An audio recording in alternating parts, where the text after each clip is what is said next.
Om Shri Gurubhyo Namaha. Welcome to Vedic Heritage. Deepavali is round the corner, and Hindus round the world celebrate it in various ways over many days.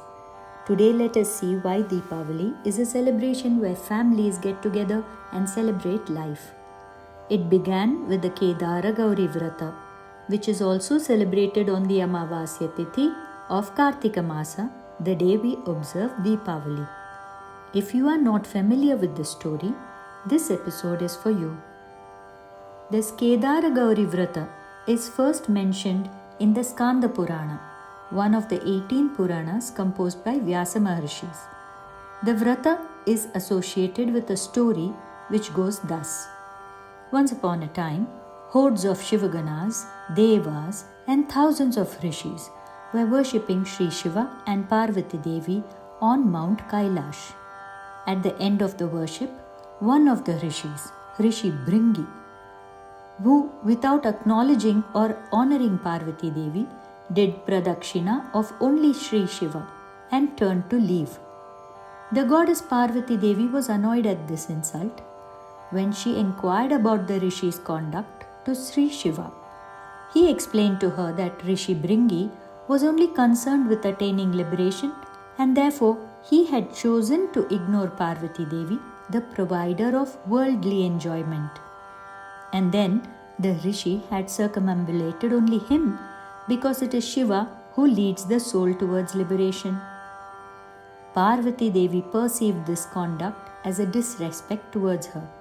She said that if the Rishi believed that he had no need for worldly benefits, she would withdraw her blessings from him. It is her powers which help anybody function.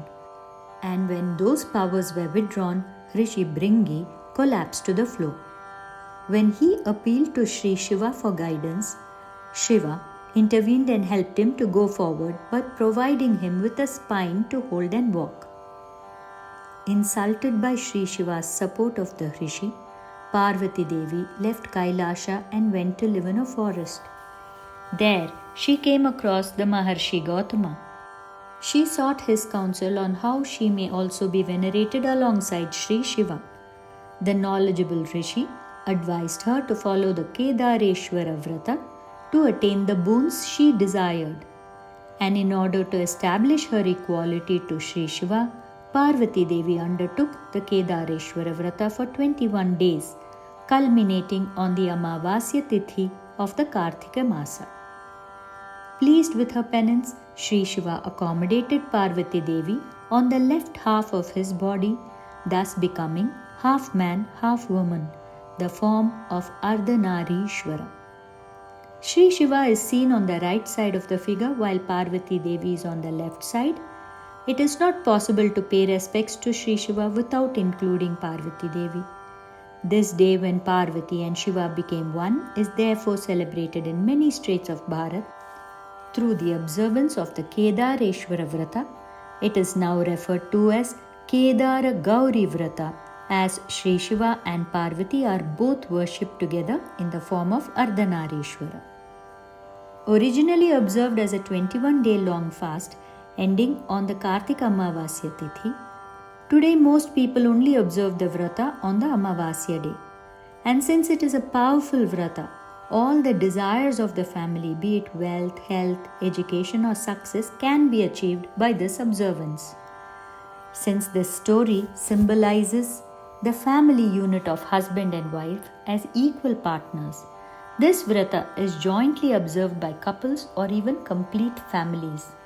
This is also the reason why all over India Deepavali is a celebration of family life and all that it has to offer, rather than just as a religious observance. The story of this Vrata is typical of most Puranic stories. It does not seem relevant to today's life, and it also raises many questions in our mind.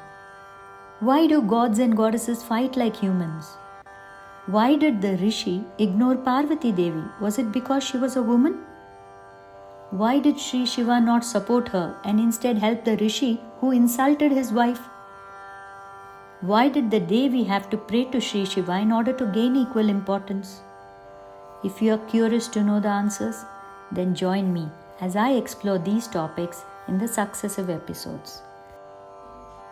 Do subscribe, like, and share with like minded friends. Thank you for watching. Harihi Om.